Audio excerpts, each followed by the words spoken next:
What's up, St. Louis? Jamal Mayers here. Want a chance to watch the Blues like an insider with me? When you become an annual STL Sports Central insider, you're automatically entered to win. We're picking 2 winners, each bringing a guest to join me in the Blues Alumni Suite for the game versus the Edmonton Oilers on Friday, March 13th. That's right, Connor McDavid. We'll have free drinks, heavy appetizers, and an unforgettable night of Blues hockey. Sign up now at STL Sports Central, and I'll see you at the game. Good evening, St. Louis, and welcome into the Billikens Central Postgame, brought to you by our friends at DraftKings Sportsbook, where the crown is yours, and Home Bank. We'll talk to you a little bit later about our money moment of the game, brought to you by Home Bank. But unfortunately, we have to talk about, for just the second time this season, the first time in the calendar year of 2026, the Billikens lose this one. They're wasteful from the entire start of that game, and they're upset at Rhode Island, including a little court storming there. 81-76. I'm Matthew Rocchio. That is Ashley Wright, and we'll break this one down for you as long as you want. Go ahead and jump into the chat. Questions, comments, and I'm sure plenty of complaints after that stinker of a game. Ashley, your thoughts on that one? Well, when the game opened up and they were kind of trading threes, I thought, okay, although Rhode Island is getting off to a fast start, this is a style that'll favor SLU. That wasn't the case. I think the difference maker obviously was those turnovers. And in the first half, obviously, Rhode Island being able to really play the passing lanes. I didn't think that they played a smothering defense. I didn't think that they did anything too fancy, but they were able to get out and active in those passing lanes and really destroy SLU in the transition game. They lost track of a lot of those shooters, Hinton being the one mainly in that first half that really lit them up. And so for me, that was really the difference maker, those turnovers. Yeah, and you can see, I'll pull up here. I mean, this obviously is going to be the big thing we need to talk about. Jonah Hinton on the night for the Rams just goes incandescent, 9 of 15. He was 9 for 12 before he missed some. That actually was able to make this game a little bit closer than it was. I mean, he was absolutely insane. He hit 7 of those in the first half, added a couple of them in the second half, and Billikens played a better second half, but man, they at no point deserved to win the game. That was kind of my takeaway. It was a sloppy game. 18 turnovers to your point was insane, especially just 11 assists. They couldn't get anything going consistently. Trey Green only hit 1 shot. Yes, it was a huge shot, but to only hit 1 shot. And then Robbie Avila makes a bad decision there in the final play when they could have honestly still won the game. Kind of crazy that they were able to make it close. But overall, just a poor game for the Billikens. Maybe one of the biggest ones here, if I can highlight it over here. 14 of 30 at the rim. A lot of those misses coming from a couple players. Deion Brown, he was incredible in this game. He hit a lot of layups, but he was the only one. Just tons of misses for the Billikens. Hard to win a game when a player goes off like Hinton does. You turn the ball over 18 times, and you can't hit the free ones. That's tough. Yeah, that's a recipe for disaster. And also what I was kind of, I guess, perplexed by was in that 2-3 zone, Avila is obviously in the middle defensively. He's coming all the way to the perimeter to help defend and then has to dive all the way back down beneath the hoop. That was kind of concerning to me because obviously the speed isn't there to rotate in enough time, causing a lot of those foul calls. I believe Rhode Island was in the bonus pretty early in that first half. And so, again, that also makes it difficult when you're committing so many fouls and you're in trouble. Yeah, unfortunately, Billikens just couldn't get it done tonight. I mean, every part of that game was sloppy. I know the stats when you look at them aren't as ugly as you might think, but I mean that first half is one of the ugliest things I've ever seen. There was one point I tweeted out. There was one point where they had more turnovers than made baskets. They had more turnovers than rebounds. It was insane what was happening. Jonah Hinton was out shooting them from the get-go. I mean, only 21 3 attempts from the Billikens. Obviously, a lot to criticize on the Billikens side, but you also do at the same time, you have to give it up to Rhode Island. They had an incredible game plan. To your point, they bashed them around. They played physical. They ran them off their mark. They took away Trey Green. They made things physical at times, and that really benefited them in their game. Yeah, this is a SLU team that can run with the best of them. They're 4th in the nation in fast break points per game. But the fact that Rhode Island was able to make SLU look like a slow team that can't get back in transition again, like to your point, that's just a great game plan. They kind of beat SLU at their own type of game. Like I said, if this were a game that stayed from beyond the arc, I thought it'd favor SLU, but that wasn't the case tonight. Yeah, usually you can do that. Usually, I think there was a point here. Jeremy Hodge says you win by threes and you can die by threes. I really just thought I didn't really think they died by the three tonight. If you look at the numbers, they only went 8 for 21. That's not dying by the three. They were 4 from 8 in the first half, and so they went 4 for 13. So that's not great, but still, I don't think you can say they died by the three necessarily. I thought, to your point, Ashley, I thought it was more that this was the first time where SLU was trading twos for another team's threes. And that's the difference in this game, this 5-point difference, or what really mattered was more like a 1 or 2 point difference, because obviously the free throws and things like that. That small difference, I think, to your point, comes to this is the first time that SLU was chasing another team, out shooting them from deep, and they were getting too many possessions where they would get a turnover.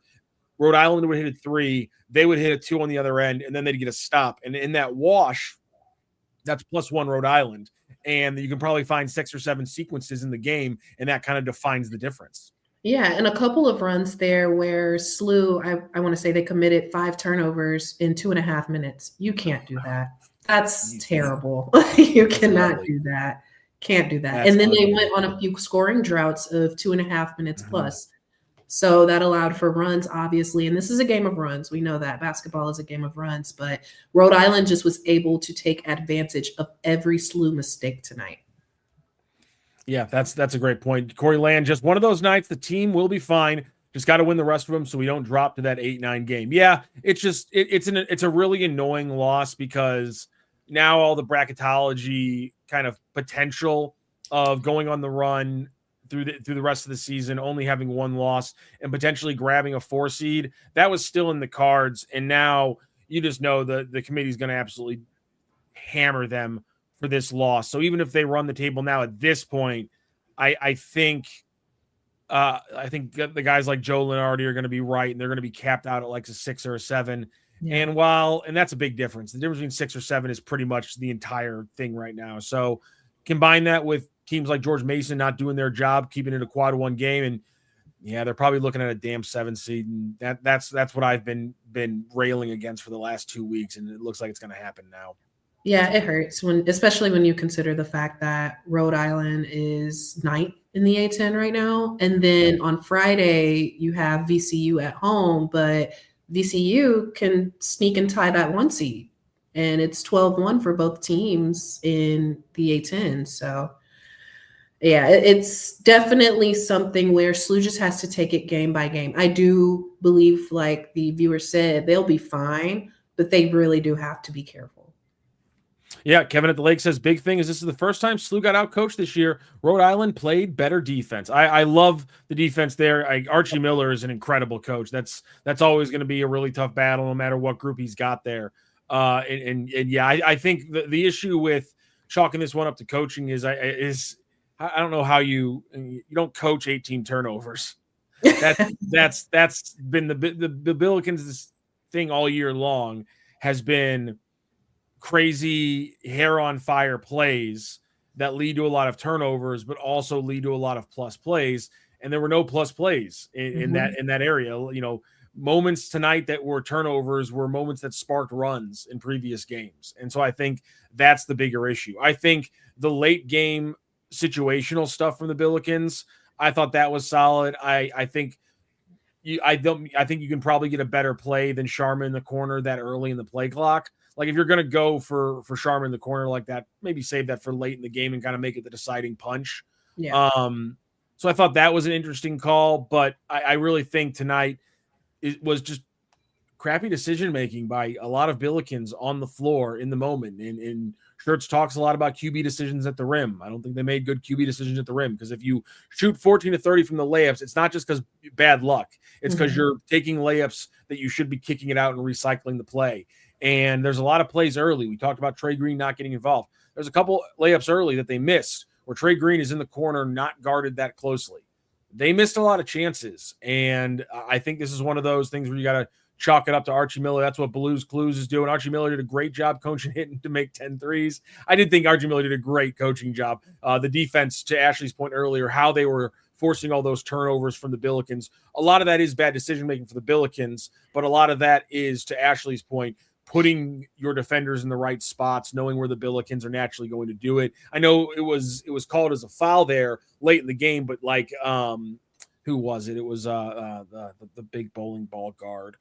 Cochran had almost steal on Robbie, and you can kind of see how he's cheating the DHO and how Robbie usually plays it. That's showing a coach who watched the tape and pulled down some know-how from it. So I think Blues was obviously being a little bit sarcastic here. Shirt should have told one of those guys to do that, Kevin. Maybe a shirt said, hey, don't turn the ball over more as well. I thought it was an immaculate coaching job from Archie Miller, and it was a less than immaculate one from Josh Schertz. So I guess technically by that scoreboard, he got out coached tonight. That'll happen sometimes. Yeah, I mean, and sometimes you see your opponent on a random Tuesday night is the 9th seed. Maybe you just don't go as hard. But obviously, with how well SLU has played this season, there is a target on your back. And whether it's a Tuesday night, a Wednesday night, any chance that a team has to play this Billikens team, they're going to get A+ effort. And to your point, it was a great job. Obviously, they did a great job watching film. They knew where SLU wanted to be. They knew SLU's tendencies and what they would bring to this matchup. And yeah, it was just an out-coaching situation tonight. Yeah, they were taking Trey Green down early again. The Billikens helped them. You know, this is a perfect example of a team that played crappy and a team that took advantage of it. Yep. And the score is close because there is a disparity in talent. The Billikens are a more talented team than Rhode Island. They'll be playing in the tournament. Rhode Island will not. And so that, but it's a team. I mean, the Billikens just weren't there. I mean, Quentin Jones had a rough night. Trey Green wasn't getting active. Kellen Thames had another game where he was quiet and didn't play a lot. Only played 9 minutes tonight. So, and you know, I think that was one of those things where Schertz probably saw that Archie kind of had his driving game maybe figured out a little bit, and he didn't think that they were going to do a good job spraying the ball to their shooters. They obviously didn't. 21 shots from three is their third lowest count in conference play, and one of their top 5 lowest for the entire season. So you do have to give a lot of credit to how Rhodey played this one. I really do think so. Samuel Howe. I was just going to say, I'll say this too. It should be taken into account that Rhode Island practically played a perfect game. Yeah. And for SLU to make it that interesting down the stretch with how unwell they played, I think should also be taken into account. Yeah, Rhode Island did not score a basket from the field in the final 4 minutes of the game. Right. So, I mean, they locked down a little bit more, but again, I mean, the decision-making, it's hard for me to ever criticize Robbie's decision-making, but I think if we go ahead and grab the still image, I might be able to do that here while we talk. If we can go ahead and grab the still image of that final play, I think we can all agree that he's probably going to want that one back. And I can't blame him for that one. Samuel Howe comes into the chat. Remember, kids, no team is perfect. Let the loss hurt a little bit. Always look to get better. Yeah, the only annoying part now is when you lose games, you have to talk about it for a week because of the net rating and stuff like that. And that is kind of the annoying thing to do. Yeah, and it's not like the timing of this game as well, coming in February, a little over a month away from Selection Sunday. For all the hype. Yeah, exactly. So that would have a lot to do with it as well. Yeah, it's just been, and that's another thing is that the national media loves a good story. The national media also loves to move on as soon as there's one little blip that makes the story a little less interesting. So you're not probably going to see the content around SLU from the national media that you've been seeing the last couple of weeks because they lost this game.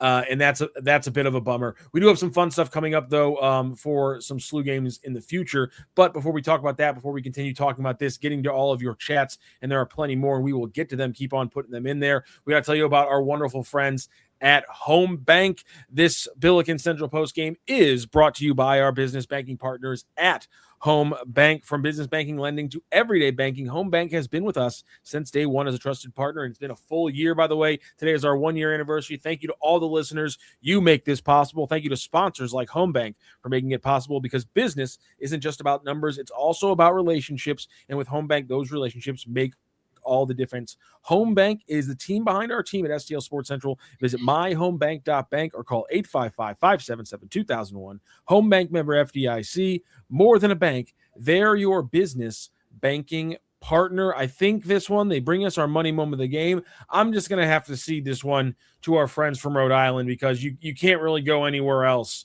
but pick one of the 9 threes that Jonah Hinton hit. Because to your point just a moment ago, Ashley, they needed to play an absolutely perfect game. They needed Jonah Hinton to literally put his name in the record books, go off for an almost 30 piece with 29 points, 9 of 15 from deep. He had 15 of their first 19 points in the game. They don't win this one without that early lead as well. Pick one of your 9 threes. That's the money moment of the game. Jonah Hinton of the Rhode Island Rams, absolutely the game changer, the tone setter for a massive Rhode Island victory over the Billikens tonight. Yeah, that's definitely a money moment. He shot the lights out, and I feel like the only reason his stat sheet doesn't look a little bit better is because he was on the cusp of a Rhode Island record. So yeah, exactly. They were jacking shots a little bit there at the end. That'll happen sometimes. The Billikens fall to Rhode Island 81-76. Get your chats in there. We'll keep on talking about them. Let's go to My Cat Piper, who says, I have to refocus for VCU this weekend. Yeah, Ashley's pointing out the conference standings. It's not a fait accompli. You still need to win plenty of games to lock down that number 1 seed in the A-10 conference tournament. VCU is going to be a tough game. It's going to be a big game. I still think the crowd should be a sellout because this Billikens team, despite this little blip, is special, and there's not many more chances to see them. We're also having some fun down near Chaffetz Arena on Friday night. Myself and Randy Carricker, we usually do the Randy Carricker Show from 3 to 4 p.m. live from the STL Sports Central studios. But on Friday, this Friday, in just a couple days, we will be live from the Key STL down in the Grand Center Arts District, literally just across Olive from the Chaffetz Arena parking garage. That's where the Key STL is, the burger bar and boogie. The food's incredible. The drinks are great. If you want to go there after the game, it's got an absolute party going on. That's the boogie part of the Key STL Burger Bar and Boogie. They got a dance floor in the second half of that bar. The food's going to be a lot of fun. We're going to be there live from 3 to 4 p.m. and then hanging out afterwards before we head over for the Billikens versus VCU for the Billiken Blue Out. So come hang out from 3 p.m. to 4 p.m. We will have some special guests from the Billikens there to hang out with us. Obviously not any of the players because they're going to be warming up and things like that. But nonetheless, some special guests from around the Billikens program. We're going to get some good food. And, of course, you can hang out with myself and Randy Carricker. We'll be talking a lot of Billikens basketball, usually a lot of Cardinals, especially in the spring. But that is an extended Billikens pregame show live from the Key STL. So, yeah, they do need to lock in. Big game coming up this weekend. Yeah, I heard you'll be booking down there at the Boogie Bar. Oh yeah, maybe. It depends how that game goes against VCU, because if they lose 2 in a row, it gets real annoying for everybody involved. I think so. Eggplant emoji jumps in the chat. Avila was fouled at the end of the game. Hogwash officiating late. You don't need to add the word late. Yeah, okay. Yeah, let's hear Ashley's thoughts. People can see my bitching about the referees on X, and I always side with Bob Ramsey anyhow. That was some annoying officiating this entire night from that crew. I hate to sound, I guess, cliche, but the officiating was totally inconsistent for me. If you're going to let them be physical, let them be physical, but don't change the way that you're calling in the middle of the game or toward the end of the game. It disrupts the flow, obviously, of what the players feel is acceptable or not. So call the game consistently. That's all I ask for. Yeah, that's the thing. It was sometimes a lot of contact was being allowed. Sometimes it was really ticky-tacky. Mm-hmm. Really a very, very odd mood overall. Samuel Howe, better to lose in the practice conference season than the tournament. Yeah, that's if you want to talk about that. They were on a little run there, and maybe the shooting had peaked a little too early. Maybe you get the bad basketball out right now. Yeah, I like that phrase, the practice conference season. Definitely, you do want to get the loss out here. Watch the tape, learning experience, move on. Definitely going to have a clear mind for this VCU team who has never been an easy out for sure. We're going to keep getting to these chats. You guys are bringing them fast and furious. I'm falling behind. Blues Clues. Hot take. I like my star player to try to take a 3 to win the game, not try to get fouled to win the game. Poor decision on that one. I don't listen. I understand trying to make something happen. I think the poor decision is not passing the ball, in my opinion. Yeah, I would agree with that. It was definitely a better read available. However, in late game situations, maybe just a little rattled, made the poor decision. Jeremy Hodge, hopefully they can turn it around against VCU. I think that they got a good chance. Samuel Howe, defense wins games. Scratch that. Defense wins championships as well. Turnovers hurt this team tonight. 11 turnovers in the first 10 minutes. I can't believe the game was ever close after that point. Exactly. That says a lot about this game. And then, like I said earlier, it was weird because the Rams weren't necessarily smothering SLU. It was legit coaching because of the way that they were able to anticipate and play the passing lanes. That was like the chef's kiss for me. The fact that it was kind of like a hidden aggressive defense because they weren't all in the jersey of SLU. No, and that really was some impressive defense from Rhode Island. We beat ourselves, but that was horrific officiating. That's from Nigel Soft, 30-29. Yeah, not what I would call a well officiated game. But at this point, I just can't really be surprised about that at times. And also the Billikens need to not continue to shoot themselves in the foot by complaining about it the way they do. George Washington playing VCU tough in Richmond right now. Big implications for Friday night. Weird Tuesday night in the A10. Yeah, let's go over to ESPN and do some scoreboard watching here. Yeah, let's check that. Because that's a good call by Blues Clues. Jeremy Hodge, will this loss knock them out of the top 25? They have another game before the top 25 posts next week, so they will need to beat VCU, or else, yes, they will certainly be, I think, in danger of dropping out of the top 25. If they lose both games in a row, there's a very good chance. George Washington right now leads VCU 65-62, high-scoring game with 10:34 left in the second half. Yeah, so maybe if VCU will win, if they lose tonight, then you don't have to worry about seeding there. So that's a plus for SLU. So definitely something to keep their eyes on, but you just have to prepare for this VCU team. It is a weird Tuesday in the A10 for sure. Yeah, the A10 is just a weird conference. It's always, there's gonna be weird days all over this damn thing. Jeffrey Man, I don't know how to say this one. If they lose in the A10 tournament, do they still get in? Depends when they lose, and it depends if that's their only other loss. If they're at that point, I guess it would either be 32-3 or 33-3.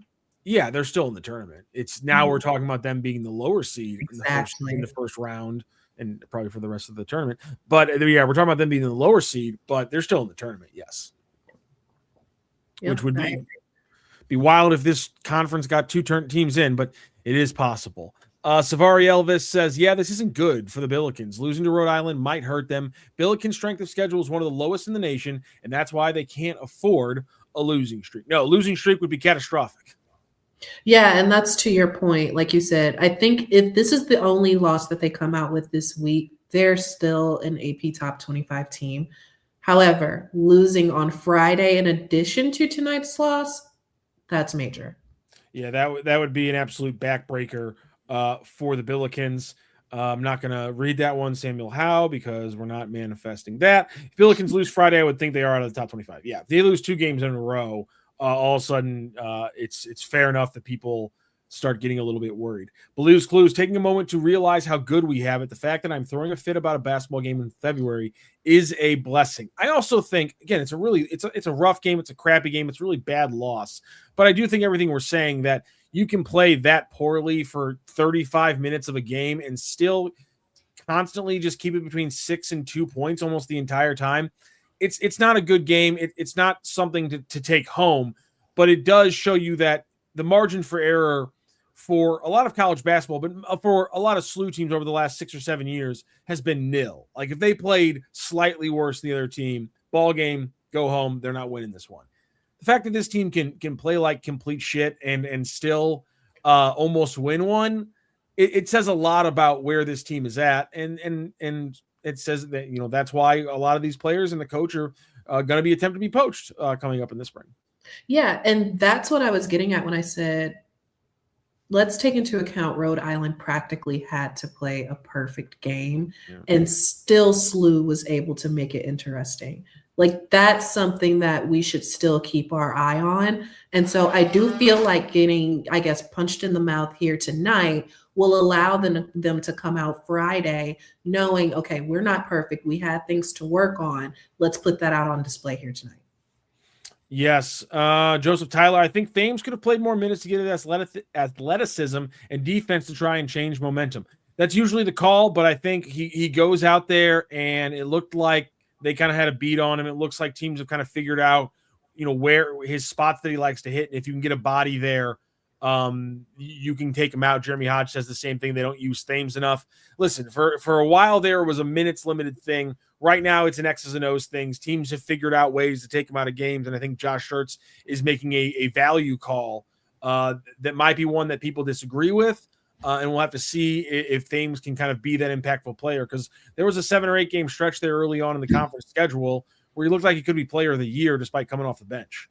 Yeah, just kind of like you said, sometimes different games need different skill sets. And I'm not taking away from what Thames is able to do out on the floor. But maybe here tonight, Schertz just thought, this isn't the skill set that we need. We've been constantly playing from behind. We need players out on the floor with that experience.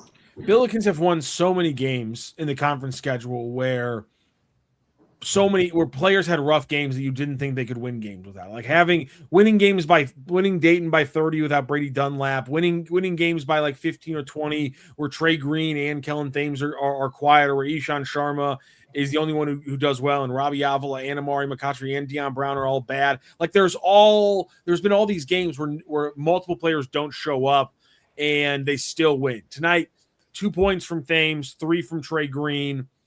Quentin Jones goes 3 from 12 from the field.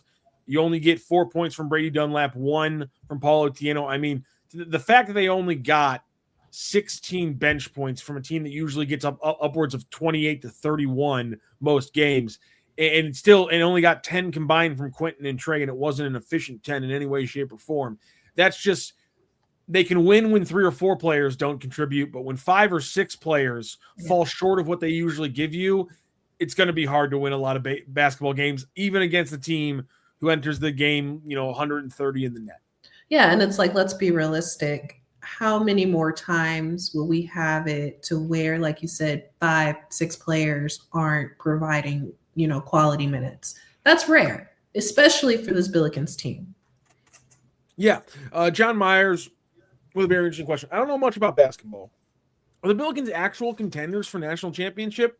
I know their record is good, but seems like they could be playing the weaker teams. Listen, they are. The A-10 isn't a great conference, but it's also not a bad conference. It's, as Josh Schertz pointed out, it's the 7th or 8th ranked conference in America. So outside of the top 5, outside of the Power 5, it's the next tier. But it is tiers, and inside of those tiers are another tiers. And so the way I've been phrasing this has been simple, which is if they go up against the top 5 or 6 teams in the nation right now, Arizona, Houston, Michigan, UConn, Iowa State. I know that's not the exact top 5. I forgot about Duke somehow. That's abhorrent, but still. Against all those teams, Duke being abhorrent, not me forgetting them. I actually enjoyed that part. All those teams. I don't even know if a perfect game from the Billikens will win it. Will beat them 9 times out of 10. But the thing about the tournament is they have to survive potentially 4 other teams playing perfect games in the first few rounds. So if the Billikens get to the Final 4 and they're facing like a Michigan and a Houston in like those 2 games, yeah, they're probably not going to win a national championship game. But the question you have to ask is, when they play 100%, can they beat most teams most nights? And because of the shooting, because of the talent from guys like Trey Green, Robbie Avila, Kellen Thames, they can find his niche again, all that stuff. If you can do those things, they can beat almost any team in the nation. And so therefore, yes, they can technically contend for a national championship. Are they outside of the top 10, 15 teams that usually win it? Absolutely they are. They were 18 right now. They're going to fall down to probably like 22 or 23. They are not a top 15 team, and it's going to be hard for them to slug with quite literally the big boys who have guys like Mara, who are 7 feet tall and have multiple of them across their entire roster. But not a lot of teams have this kind of shooting, and not a lot of teams have a coach like Shirts who's trying to get poached by all the biggest teams in the nation. So those factors mean, yes, I would say they are actual contenders, as long as they don't do what they just did tonight. Yeah, they can be considered what we would call a Cinderella team. I do think that this team can make a deep run in the national tournament and contend for a national championship. To your point, Matthew, when they are clicking on all cylinders, this team can run with the best of them. They're 4th in points per game in the nation. They can score in bunches. And I think any team that's capable of being able to put the ball in the bucket the way that this Billikens team can should be considered national championship contenders. All right, so right now it sounds like Coach is on the radio with Earl and Rammer for his usual post game. Blues Clues chiming in with a little bit of a quote there. We got opportunities, we just couldn't do it. Our defense let us down the whole game. We were pretty poor on both ends. Rhode Island had a lot to do with that. I also do want to make a little point. We are 35 minutes post game at this point, and Shirts is right now getting to the radio post game, which is fairly early in his day before he goes to the writers post game. So tells you about the conversation that was had in the locker room a little bit. Yeah, for sure. We got some foreshadowing conversation. Yeah. Or maybe lack thereof. What'd you say? Or maybe lack thereof. Yeah. Something tells me it was a tough one today for the guys, and in fact, it's not going to be enjoyable. We are going to wrap up here, and I am going to go ahead and go to the regular post game, and I'm sure it's going to be extremely, very much a bummer to hear Shirts. But again, his point here, our defense let us down the whole game. We were pretty poor on both ends. Rhode Island had a lot to do with that. Going to be interesting to hear him elaborate maybe a little bit on the defense being down. Crazy stat that I just came across.